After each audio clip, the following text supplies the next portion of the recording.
প্রত্যেকটা জিনিস আমার চোখের সামনে, যেই জিনিসটা আমি কন্ট্রোল করব তার পুরো সিস্টেমটা আমার সামনে বলতে কোথায়, এখানটায় আমি দেখে দেখে বুঝে বুঝে আমি চাইলে কন্ট্রোল করতে পারবো। শুধু আমাদের জানতে হবে এইখানে যে 7টা প্রোপ আছে, এই 7টা প্রোপ কখন কখন কোনটার পরে কোনটা ইউজ করতে হবে এবং এক একটা প্রোপের কাজ কি, এটা হচ্ছে আমাদের মেইন জানতে হবে। বাকি তার মানে সিস্টেম খুব সহজ, বাকি তো সব আমরা দেখে দেখে করেই নিতে পারবো। ক্লিয়ার? এর নাম কি আছে? Cold hammer. দেখতে কিরকম দেখতে পাচ্ছ, বোঝা গেল?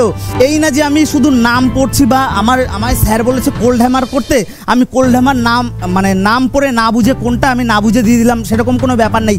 প্রত্যেকটা ফটো আছে। আচ্ছা, কোল্ড হ্যামার আমার দিতে হবে, আমি ফটো দেখবো, ফার্স্ট ফটো দেখবো, এখানটায় কোল্ড হ্যামারের ফটো কোথায় আছে। আচ্ছা, এইটা কোল্ড হ্যামার না, এটা মিলছে না, দুটোর ফটো আলাদা।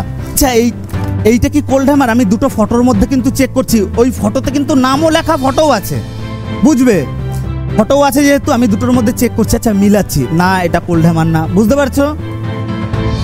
ঠিক করতে করতে আচ্ছা এই তো এই দুটোর মধ্যে মিল আছে, আচ্ছা এইটা কোল্ড হ্যামার লেখা, আচ্ছা তাহলে এইটা হচ্ছে কোল্ড হ্যামার। ক্লিয়ার? আমি বুঝতে পারছি।